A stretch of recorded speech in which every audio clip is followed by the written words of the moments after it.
Let's bring him out now, the man who's going to take us all back to 1987. He's got the touch and an Academy Award nomination. Travis Knight.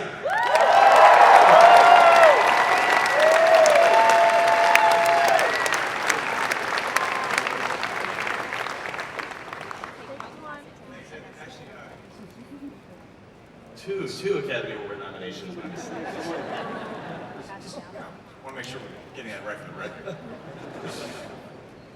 All right, so you had some work to do on this film before you started shooting, and that is create the look of Bumblebee. Basically, you have to make him yellow. You have certain things you have to incorporate into the design. But tell us how you chose to reshape not just the vehicle form of this character, but also just his robot silhouette. Yeah, so, coming from a background in animation, one of the things that you start with nothing. You start with a blank canvas. You create entire worlds, you build characters, and one of the great things about animation is that it's, in effect, it's a distillation of feelings and ideas, thoughts. And so with the Transformers, I think anytime you have giant hunks of metal that are bashing into each other, you got to be very, very careful about how you approach it, because at some point it can be incoherent what you're looking at. It moves from seeing two giant robots beat each other up to two Radio Shacks reenacting the Kama Sutra. It's like you can't just always it's a different movie, one I'm interested in, but it's not this movie. And so I was a child of the 80s, so I grew up loving that first wave of Transformers, and for me, I thought it was magical. I thought it was wondrous. I'd never seen anything like it. And so for me, with a smaller cast, knowing there was going to be some high-octane action sequences where we have these robots smashing into each other, I wanted to make sure that at a glance, every single one of them, you could tell who they were. Every single one of them had to have its own unique silhouette, its own unique color scheme, so you always knew what was going on screen. And so with Bumblebee, he's our hero. We didn't start with a blank canvas. We have 10 years of films that come before this film. But because it's set 20 years prior, it gave us some liberty to harken back to that original wave of G1 designs, which I absolutely adore. So what was it from the here for G1? Yeah, that was muted applause, but that's fine. It's applause on for G1. I've waited a long time for G1 to come back. The cartoon, you mentioned being a fan of this original design. So what is it from the animation that you were able to incorporate? It's not exactly the same. Those were kind of blockier looking robots in the cartoon, but what could you take from that and work into the Bumblebee design for this film? It's something of a hybrid. It's a modernization. I mean, Bumblebee, he's got a lot of moving parts, and it's a beautiful love story between these two characters, between Hailee's character Charlie and Bumblebee. And so you wanted to make sure you didn't want to fear for her life every time she approached him, like her hands were gonna get eaten up by all these gears and everything. So we definitely lean into that, the kind of the simpler plating of the G1 designs, while also bringing some kind of a modern aesthetic to it. So it's something of a hybridization of those things. So your two Academy Award nominations come from animation. You're a fan of animation. This is your first big live action film. What skills from your previous work were useful here, and what kind of stuff did you have to learn in order to take this project on? Yeah, so I mean, they're not completely the same, but there is an analog between the different processes. I mean, we have the same departments, the process is much slower. Sometimes you chart, as you're making a film, you chart progress by page count. And so on a typical good week in animation, we'll do 2 pages of a script. On a decent day in live action, you'll do 4 pages of a script. So you see the kind of the speed difference. It's much, much faster in live action. But there is a huge component on any one of these big visual effects films that is animation. I think people don't think about it. They think, oh, it's visual effects, but no, it's animation. Bumblebee is an animated character. And so I approached our animators like you would approach actors, because that's what they are. Bumblebee has to give a performance that's as believable, as authentic, and as moving as Hailee Steinfeld. So approaching it from that prism, really making him feel like an emotional creature, I do think it allows the audience to attach more meaningfully to this character and hopefully forge a more emotional connection with him. So we've seen a trailer already, but the trailer keeps the plot basically under wraps. What can you tell us about the story of Bumblebee? It's in effect, it's an origin story. I mean, in all the different iterations of the Transformers, from the comic books to the cartoons to the films, Bumblebee has always been the one Transformer with the greatest connection with people, with the most affinity for humanity. And I always thought that was fascinating, even as a kid. It's like, what is it about him and what is it about us that allows these things to connect with each other? This film effectively answers that question. It's an origin story. We find out who he was before he met us, and then his experience, why he becomes the character he becomes because of this journey that he goes on over the course of the film. And we really give us an opportunity to take a deep dive into this character and understand what he's about. And it's a way of looking at Transformers that I don't think we had before. So you have to protect certain elements of the story, but can we say he's alone? This is the Bumblebee story. There aren't necessarily a lot of supporting members of the Autobot team alongside him. What's he doing here on Earth? Let's see, what are any of us doing? That is the existential question. Why are we here, indeed? Yeah, you know, it's funny because I started to think about, you know, the experiences that our female lead, Hailee's character Charlie, is going through, and the idea of adolescence. Because Bumblebee is always something of kind of like an adolescent character, and you think about those experiences that you go through in that time of your life, and that's sort of the framework by which I looked at this character. Like, you know, we're always changing, we're always evolving, we're always trying to find our place, we're always trying to either fit in or stand out, and oftentimes we do feel completely, utterly alone. That was my experience in adolescence, and that was something, you know, channeling that human aspect in his character that I thought was kind of fascinating. So one of the things I think we can reveal here is, you know, obviously he's visiting our world. Do we get to visit his world in this movie? Yes. The idea of me being able to make a Transformers movie and not see Cybertron, I mean, come on. If they're going to give me the opportunity and the money to do that, I'm going to do it. So yes, we see Cybertron, and let me say, it is awesome. So you get to do some new things, you know, some new sides to that world? Yeah, so I mean, again, it's a much more pared down, you know, cast of characters. It really is Bumblebee's story.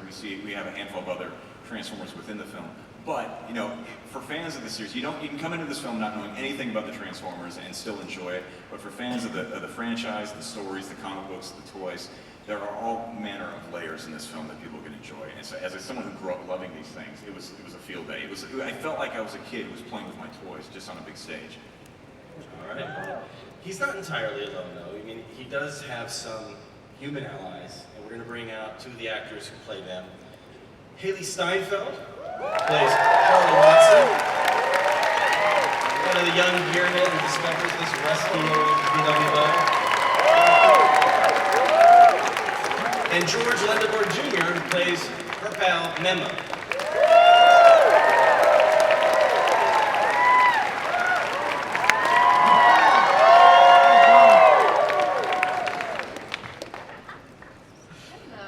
Welcome to Hall H. Yo, what's up? How y'all doing? Y'all good? Hey! What's up? All right, Hailee, tell us about Charlie Watson. We saw a little bit of her in the trailer, but she's a young woman who mechanically inclined. Very, very much so. Well, we meet Charlie Watson as your sort of typical misunderstood teenager, and she has experienced a major loss in her life, and she's constantly trying to basically find that freedom that she craves and fill that gap of loss with love or friendship or someone that understands her and sees her. And like I said before, she's craving this sense of freedom, and she sees that within a car that works. And she goes on this journey of finding that car and makes this unbelievable discovery that this car she ends up finding is not only a car. And then this beautiful journey of her and Bumblebee sort of begins. Changes her life, but that's even before she realizes it's a robot. She thinks this car is going to change things for her, right? Where does she want to go before she gets involved with the Autobots and Decepticons? Right. Well, she wants to sort of start her own life. She wants to be her own person. She wants to move on from any sort of negativity that's ever been in her life, and she wants to connect with what she's lost through this sort of escape. If that makes sense. And George, tell us about Memo. Oh, Memo. How does he know Charlie? I don't even know. It's not good. Memo is, I'm new to the neighborhood that Hailee's character Charlie lives in. I think she's kind of cute, and I'm vying for her attention, and that kind of leads me into this great big Bumblebee adventure. I think she's a beautiful person, and I try to see Charlie for who she is. And that kind of just, when you're a 16-year-old boy, you know how it is with the girls, what are your league and stuff. You want to try your very hardest, even if it means going up against robot aliens. What else is he into besides his neighbor Charlie? Like, what other kind of things? I will say Fascinated by. he had a Larry Bird poster in his room, so that's interesting. So he's a big fundamentals type of guy. GoBots. He mentions them, I think, in there, and he likes everything that we like. All right, I think Memo really speaks to like the inner geek within us all. The things that people might not think are cool, but that they mean something, and that they're special. And those are the same likes that I think Memo has. I'll say this, we see Memo's bedroom, and I'm a little bit ashamed to say that it basically looked exactly like my bedroom.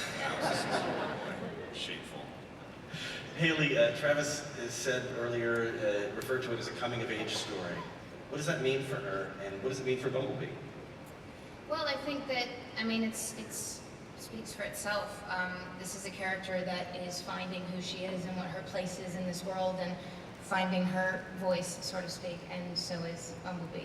And they do that together, and it really is this beautiful story that just unfolds of friendship and heartfelt emotions. And one thing that was incredibly important to me and Travis was making sure that Charlie had, that the relationship Charlie had with Bumblebee meant something, and that it was exciting and emotional and everything you want it to be. And that all sort of falls into their coming of age. What about Memo? Does he have a coming-of-age arc as well? When you gotta fight aliens, you definitely turn from a boy into a man. That definitely happens. Obviously Memo is a very shy character, and through the arc of my character, you feel like that he develops more confidence in his voice and to be sincere to people around him. Let's talk about the bad guys. You guys want to hear about the bad guys? What about the bad guys? So, I think we have an image, if they want to put it up on the screen, of two of the Decepticons who are tracking Bumblebee, Shatter and Dropkick. They are voiced by Angela Bassett and Justin Theroux. I was very happy to debut this image in Entertainment Weekly. There's an element of it that we didn't reveal. Travis, do you want to tell us what makes these Transformers a little different from your average Transformer? Right, so we approached the design of these two characters in the same way that we approached Bumblebee, but they had to be a little bit more complex. And so as you look at them, you'll see that they're maybe a little bit different than Bumblebee's aesthetic. And that's because they're triple changers. They had to turn into two different things in addition to being a robot. So they are muscle cars. So when you think about, a VW Beetle, if you could give a car a hug, you'd want to hug a VW Beetle. It's round, it's curved, it's wonderful, it's beautiful.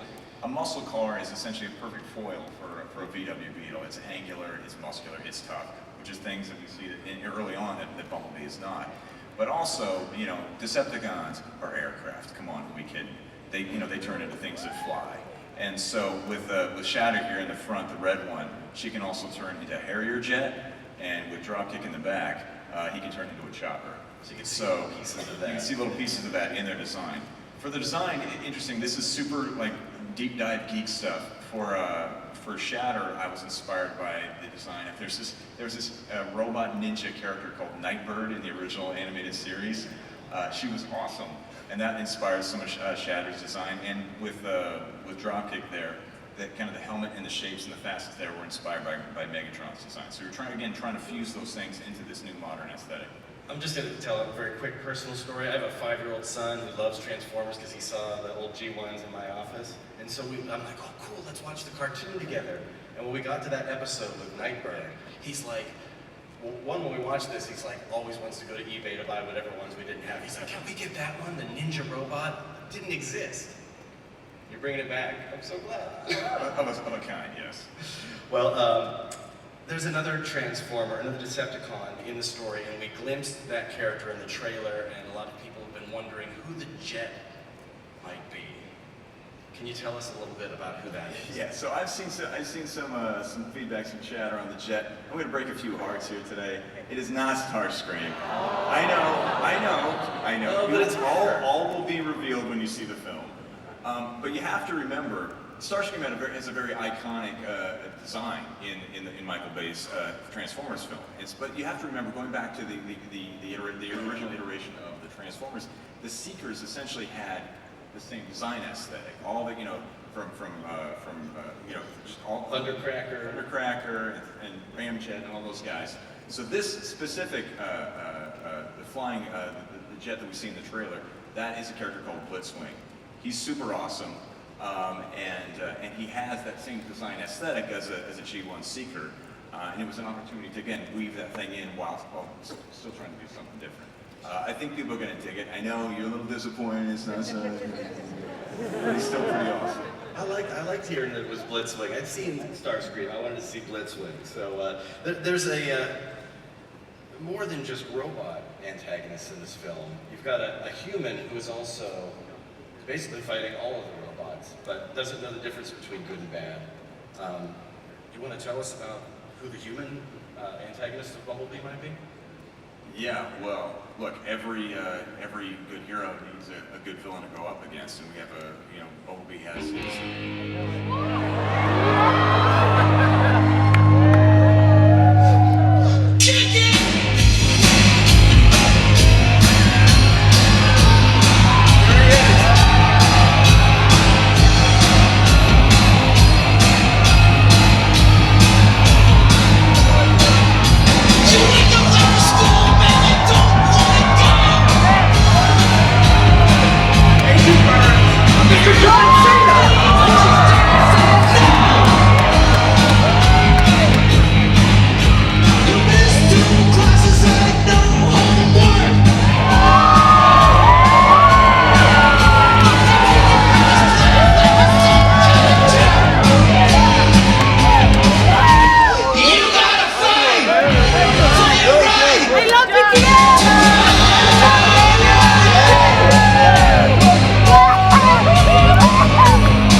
Welcome to Hall H, John.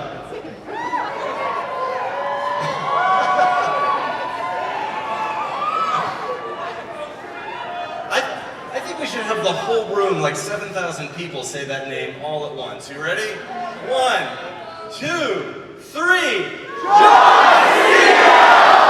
Yeah, but then 7,000 people are also going like, yeah, but nobody's up there. I can't see anyone. But thank you for making me invisible and including me in this wonderful, wonderful panel. Hello, everyone! Man, I just got really excited real quick. That's how it goes with me, though. It's a story for another time. Whatever. All right, great. So, what's going on? All right, John, you fought some big guys in your time. You're going up against shape-shifting alien robots this time. Yeah, I'm really qualified to do that. What makes Agent Burns an antagonist? He thinks he's a good guy, right? Yeah, this is where it gets awkward. Because I've been sworn to secrecy, and I'm not supposed to talk about stuff, but I see all these people out here, and I want to explain myself. Why I think I'm right. I'll just say that Agent Burns knows that he's right, and that's the reason why he does sometimes the naughty things that he does. How does he feel about humans who help these interlopers? You know, Agent Burns is a complicated man. Damn, he looks good in a suit, though. And I guess if he figures that if humans would help these things that he believes are not so good, he would also think that those said humans are not so nice. Hailee, how does Charlie feel about a guy like Agent Burns? Oh, well. She thinks he's awesome. Does she have a lot of respect for authority? I mean, that was what I was guessing. Oh, you're not completely wrong. Right, well, This is good. I don't know how I want to answer this. Yeah, you do. There's a difference, I can say. So Charlie feels one way about Agent Burns, right? And there's the obvious, because he's trying to do something that she disagrees with and doesn't like and isn't happy with. So of course she's going to do whatever she can to stop him. Yeah, but we all know that Charlie's like stuck in her ways and stubborn and an adolescent. He doesn't know a lot about life, and a guy with more life experience can be like, hey, I've been through what you're going through, and I'm kind of trying to teach you lessons and stuff, and you're doing wrong. But I mean, whatevs. Whatevs, he said. George, how about Memo? You said he's the shy guy, and John is notoriously shy. And I think he brings that to all of his characters. Dude, it's intrinsic. It's I mean, I feel like Agent Burns is a one bad mother. Shut your mouth. Yeah, I can't. Okay, that's true. what he's talking about. I mean, look at this guy. He's huge. Look at me. The next one to this person guy. going I'm not off gonna win shelf. this fight. This is Jeff joke. That's good, thank you. John and I are showing our age up here. Yes. Just want to say good luck. We're all counting on you. Travis, do you want to say anything about Agent Burns? He works for... Agent Burns is a complicated man. He is. No one understands him. Look, I think that. Second check. Look, I think that you could definitely have a mustachio twirling villain as the heavy in the film, but I don't think those are interesting. And I think one of the things I love about John's character is that he's gray. It's he actually believes he's right, and from some perspective, he's absolutely right. Look, if you follow the trajectory of the Transformers films, the Earth is not a great place in 2017 because of the Transformers' involvement with our affairs, and so he's not wrong. It's just a way of looking at the world, and I think that makes for an interesting villain. Well, there's more to discuss. We're going to open it up for audience questions as well. But I think, Hall H, you wait in line all night. You've been here all day. You want to see some footage, right? You have some footage to show? No, wait a second. That was only like the front section. True. John Cena expects more from you guys. Again, I hear all. This is my first Comic-Con. First time I've ever been there. That's like a 4.5. Because then you have to remember, I've been in front of massive crowds of crazed fans, and all I heard about when I came to Comic-Con is like, it's crazy. It's getting so loud, you can't even believe it. And here we are, about to show you some stuff that we think is really cool, and you guys obviously want to see it. I think we should try that just one more time. All the way in the back. Do you want to see some footage?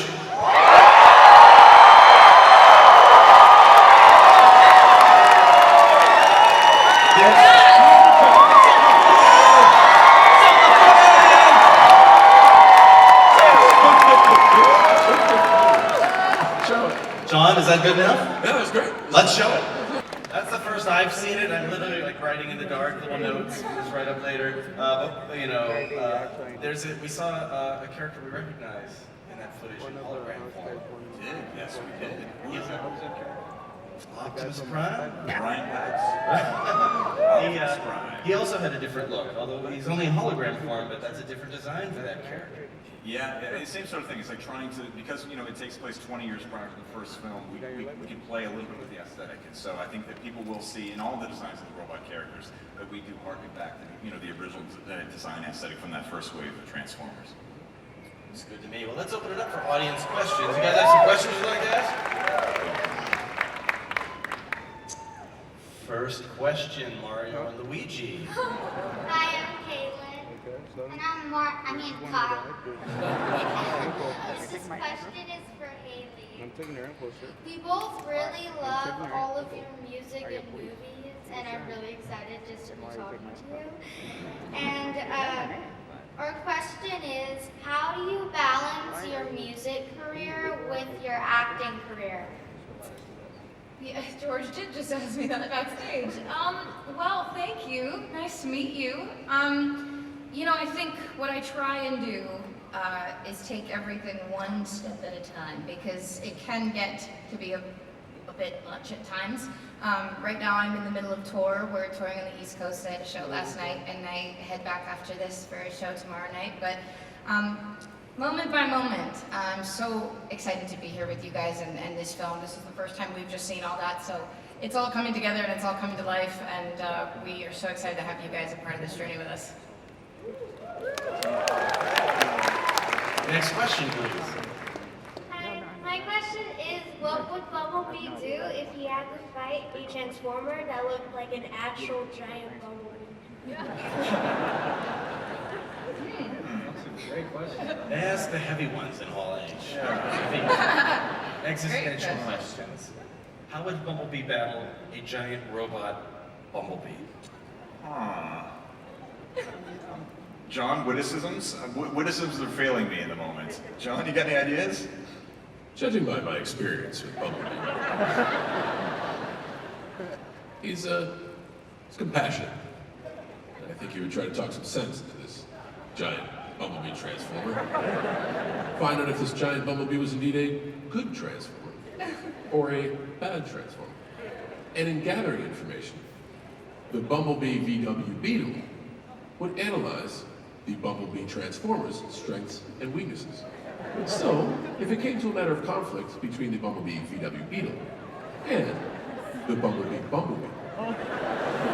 I believe, in my estimation, the Bumblebee VW Beetle would reign triumphant because he simply tried to mend the fences by being peaceful.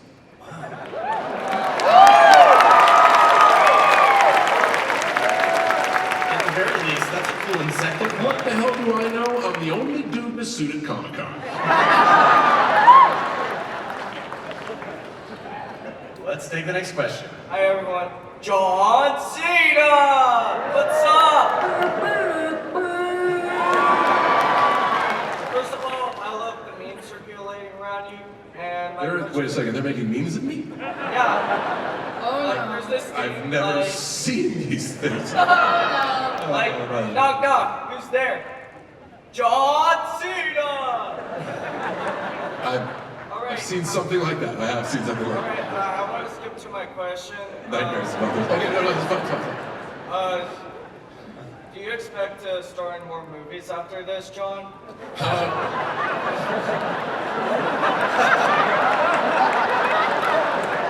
The pressure is on. Jeez. Well, the answer to that question kind of depends on you. If you enjoy the movie, and I think it continuously scream at the top of your lungs, John Cena! Then people will kind of want to be able to put me in more movies, so that would be cool if that happened.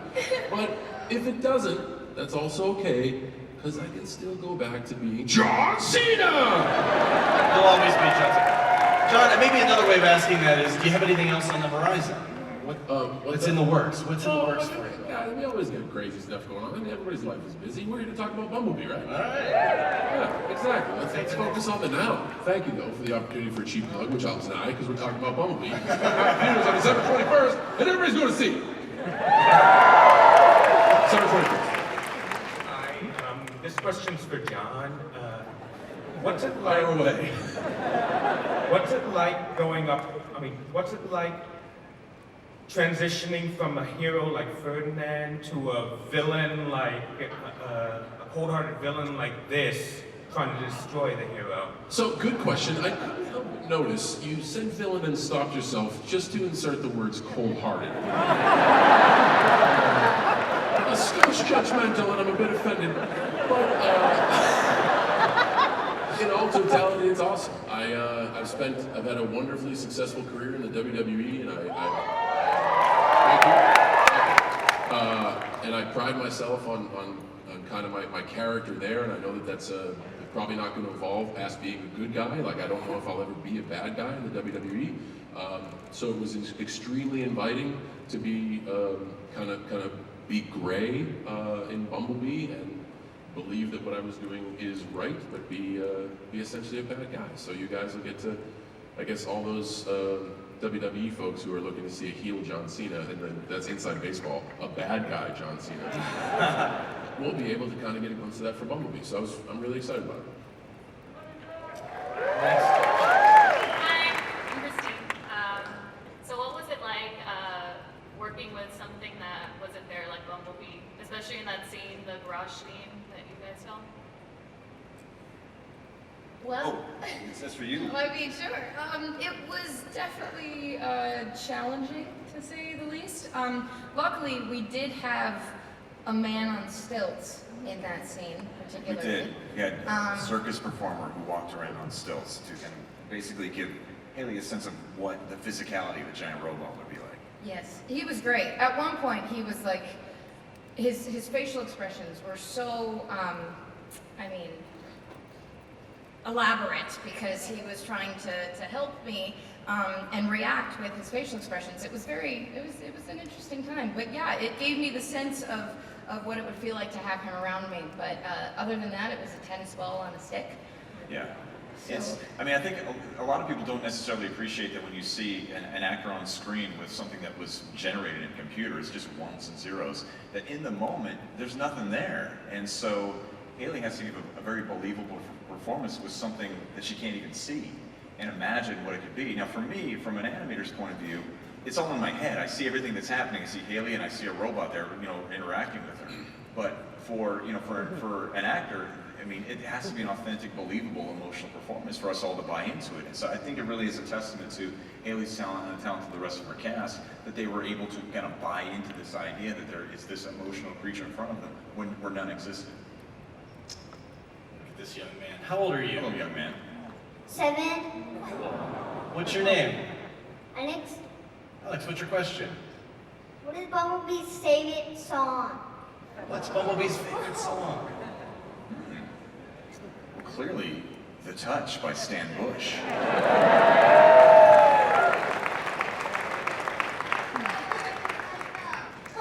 That's 30 years later. Hailee Steinfeld isn't born in 1987. Next question. Hi. Ooh, a reveal. ooh, I like that. So, my name is Chloe, and I have a question. Do you think Bumblebee likes fighting/wrestling more or acting? What was say the second part again? Does he like fighting?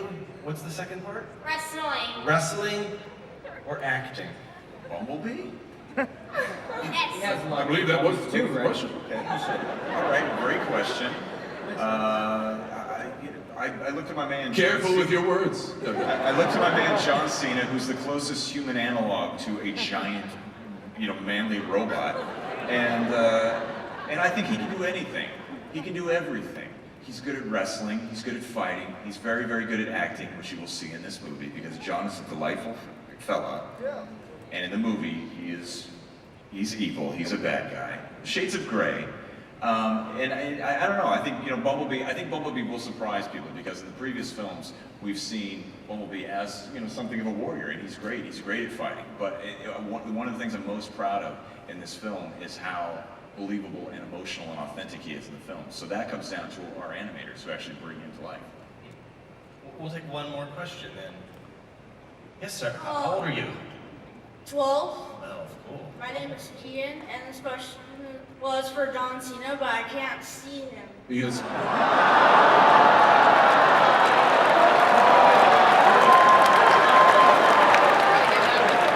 amazing, here in the epicenter of superheroes, I'm actually a human who has mastered the power of invisibility. So my question was, what did you like about Transformers when you were younger? Okay, this one's easy. So I have 4 brothers, right?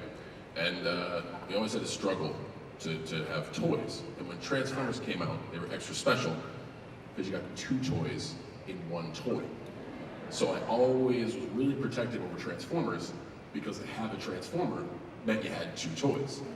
And you have to understand, nowadays with all the technology, like things are super cool and fast, and in the palm of your hand you have anything you want. But back when I was a kid, to have a toy change into another toy truly was more than meets the eye. Like it was absolutely amazing. So to be a kid and to see this thing that you could only imagine be real, and then you could be creative with this thing and then change it into something else and be creative with it again. I absolutely loved getting 2 toys when I got 1 toy.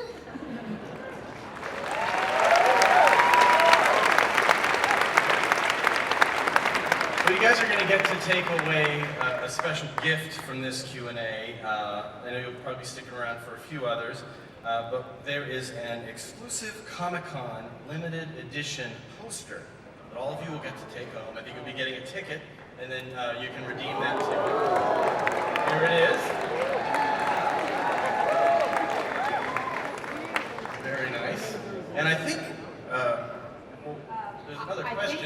I think we have one more question, actually. Yeah, excuse me, young man, how old are you? People of all age.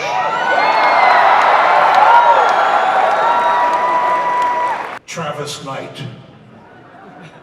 My name is Optimus Prime. I could not help but notice my absence in much of your footage. Well, I'm not sure there's a question mark there. it's not really a question, in fairness.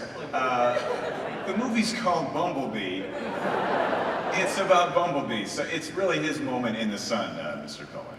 Well, in that case, what does an Autobot have to do to get his own movie?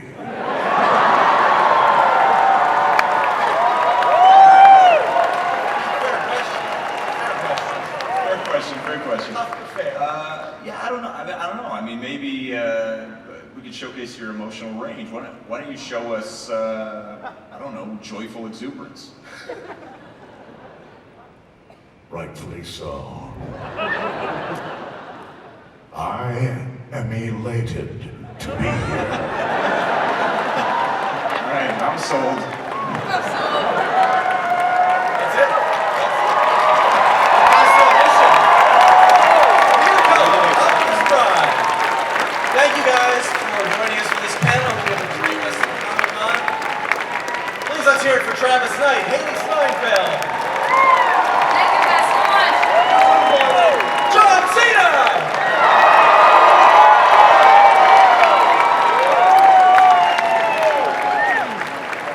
Hey guys, thanks so much for watching. Be sure to click to the right to check out another awesome Comic-Con video, and don't forget to subscribe.